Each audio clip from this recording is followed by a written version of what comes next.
A wonderful morning to each and every one of us. Lord, thank you very much for this very wonderful day. 6:16 na po ng umaga, pero medyo makulimlim pa, medyo madilim pa rin po, no? Kaya dito tayo sa labas nag-vlog. At gusto ko lang pong sabihin po sa inyo na every day is in the hands of the Lord Jesus Christ. No need to fear. Kasi kung tutuusin po talaga, kung wala ka sa Panginoon, lahat po ng rason na matakot, nasa sayo na talaga. If you don't have Jesus, lahat ng reason para matakot ay nasa sayo na. Okay? Kasi talagang very uncertain ang mga nangyayari sa mundo po ngayon. At nakakatakot sa part po nila, hindi po sa atin. Kapag ka nangyari na po yung rapture, mas magugulantang po sila. I mean, I'm talking to those people na maiiwan sa rapture. Yung maiiwan ng rapture rather, yung mga unbelievers. Sa isang iglap, magbabago po ang lahat.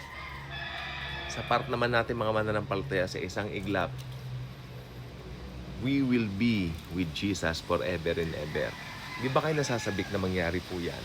Kaya ang bagay po ng end times ay isang bagay na hindi po katatakutan, kundi para sa ating mga mananampalataya, this is a big comfort.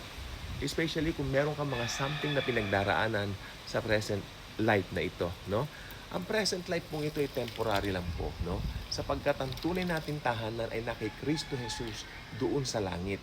Yun ang ating tunay na bahay, yun ang ating tunay na tahanan, at yun, doon nakalagay ang ating puso. Sapagkat sa puso natin, si Jesu Kristo ang naghahari. Palakpakan naman natin ang Panginoon. Kung ililibot mo ang paningin po ninyo ngayon, especially po kahapon, no, ang dami kong binubulay-bulay. Pag ako po ay nagpupunta sa isang lugar na dati namin pinupuntahan previously, sabihin na lang po natin para meron tayong timeline, sabihin na lang po natin nung pre-pandemic days. Nung pre-pandemic days, it's the same place na pinupuntahan namin, and yet why now, pag pumupunta po kami doon, maski namamasyal lang o banding or something, parang feeling ko, ibang-iba na. It's very different. Kaya nga, kung titignan mong mabuti, ako naniniwala, may nang bago. May nag-shift. S-H-I-F-T. Shift. Diba? Kasi kung halimbawa nagtatrabaho ka, meron kang first shift, second shift, third shift. Ako po nung madalas nilalagay sa panggabi. Kasi kaya naman ng katawan ko, kami mga bata noon, sa isang sikat na pamilihan dito sa ating pamilihan ng mga balikbayan. Sige na nga, duty free. No? Nung ako pa medyo bata pa. Duty free Philippines. No? Was I think 19 hanggang 22 years old, something like that. So, bata kami. So, pwede kaming isabak doon sa ganung, mga iba may edad na kasi 30 plus na. Mas kaya ng bata. So, mula sa first shift, yung first shift, morning. Tapos yung night shift, gabi. Alam niyo po ba nangyari? Parang dati, nung pumapasyal kami doon sa mga lugar na yon, pre-pandemic days, kinukompare ko lang po para maintindihan nyo. Dati umaga. Pero ngayon, pag pupunta kami ngayon, parang feeling ko gabi. Parang may nag-shift. Parang night and day ang pagitan. At ang masaklap nito, yung iba, they are trying to, anong tawag dito? They're trying to figure out what's happening sa paligid. Pero ang siste, wala sa atin na makakuha ano nangyari. Maliban na lang talaga, pag talagang ibibigay mo na yung conclusion mo, may nagbago. Lahat na nakakausap ko ngayon, namin nagsasabi, may nagbago. At ang masaklap po nito, sa pagbabagong yan, parang ito na, sa akin lang po ito parang nakaamba na po talaga, nalilitaw na yung Antichrist. Pero bago naman kasi siya lumitaw, maliwanag po sa Biblia, sa Bible, nadadagitin na po ng Panginoon ng kanyang iglesia, ang kanyang church, ang kanyang simbahan. Kaya mararapture po tayo bago dumating yung Antikristo o yung tribulation. 7 taon po yun, 7 years na buong kapighatian. Sa first part noon, medyo, hindi ko sasabing okay, pero magpapakitang gilas yung halimaw, yung Antikristo.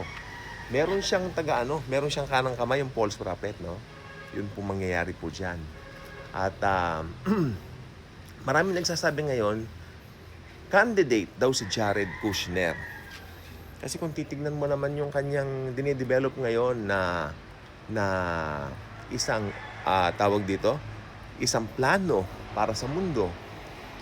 Diyan po sa Gaza magkakaroon daw ng tinatawag na parang syudad na AI ang mga no? Ang pangunahing mga manggagawa o gagawa, no? Something like that. Kung basta AI city siya, parang ganon.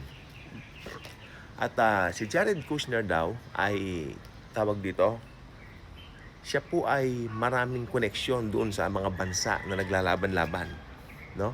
Naglalaban-laban yung mga bansa niyan, pero si Jared Kushner gusto nila siya, no? I mean, hindi nila siya kaaway.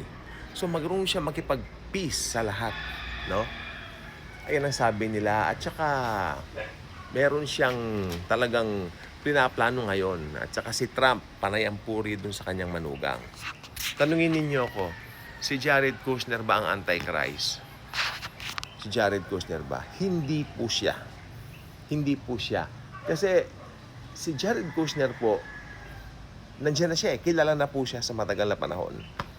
At saka I believe na ang isang Antikristo, ang Antikristo po na darating talaga, no? The Antichrist is a Jew. Si Jared Kushner po, Hudyo. Hindi ba alam nyo? May dugong Hudyo. American Jew, no? Pero I believe itong Antichrist, pure na Hudyo. Puro, no? At biglang darating sa eksena. Bakit ko po nasabi yan? Sapagkat bago siya dumating sa eksena, may mangyayari. Ito yung event na kung tawagin ay the rapture of the church. Then after that, magugulantang yung mga tao. Wala silang solusyon. Wala silang alam what's happening. What is happening? Okay? Hindi ko po alam kung paano na yun mangyayari. Sapagkat na-rapture tayo. Pero isang tao ang biglang lilitaw at magra-rise sa prominence. Doon pa lang po siya lilitaw pagkatapos ng rapture. Okay? At doon pa lang siya makikilala. Uusbong siyang bigla. Kasi doon po sa hula, yung sungay na ito ay napakaliit lang, biglang tumubo. No? Hindi yung nandyan na siya dati pa. Hindi, si Jared Kushner kilala na. Tsaka may edad na po. Kasi I believe the Antichrist will mimic the Lord Jesus Christ in every way. He will mimic the Lord Jesus Christ, pati yung age ng Lord. 33 years old, Jared Kushner, 45 na po niya, matanda na. Matanda na po siya. Pero, paano yon? Ako yung nangyayari ngayon dito, yung kay Jared Kushner and all that, para po sa akin, yan po ay tinatawag na patikim. At least may idea na tayo, ano ang mangyayari pagdating ng araw ng tribulation. Hindi po yan biro. Hindi po yan biro. Kaya nung sinasabi nila dati ng pandemic, oy, hala ka, nagpatatak daw ako, Moderna kasi yung sa akin eh. Alam, may tatak ka na ng Antikristo. Sabi ko naman, kung hindi ko pinapatulan, napikon ako. Nasaan yung Antikristo? Sabi ka ng sabi, may tatak ng Antikristo. Nasaan yung Antikristo? Sino ang Antikristo? Hindi makasagot. Oo. Kasi kung magsasabi ka na may tatak ka ng halimaw, nasaan yung halimaw nga? Wala namang ano sa atin na nakikita mali noon kasi may pandemya, nagbigay ng solusyon ng Panginoon sa pamamagitan ng mga vaccines. Ganun lang po yun. Ngayon, kaya kung medyo mali ang iyong pananaw, lahat na lang ng Jared Kushner, siya ng Antikristo, o si ganito siya ng Antikristo, lahat na lang ng yan. Tandaan mo, hindi mo tatantanan. Sabihin mo, lahat sila ng Antikristo. Noong pang 18th century, 17th century, may mga lumalabas ng ganyan. No? Rest assured, itong sasabihin ko, kahit na anong mangyari sa mundo, nasa kamay na po lahat yan ng Panginoong Jesucristo. Si Jesus lang po ang may control ng lahat. Kaya kung hindi ka pa ka-good vibes, no, I suggest, pakipindot na dyan sa baba, dyan. Pindutin mo na yung subscribe button dyan at maging ka-good vibes ka na. I-share mo ang mga video ng Daily Good Vibes sapagkat si Jesus Christ lang ang bida dito. Walang ibang bida at walang pwedeng maging bida maliban sa Panginoong Jesus na nag-alay ng kanyang buhay para po sa ating lahat. Again, 2026 is a very wonderful year. Araw-araw, expect good things from Jesus. God bless.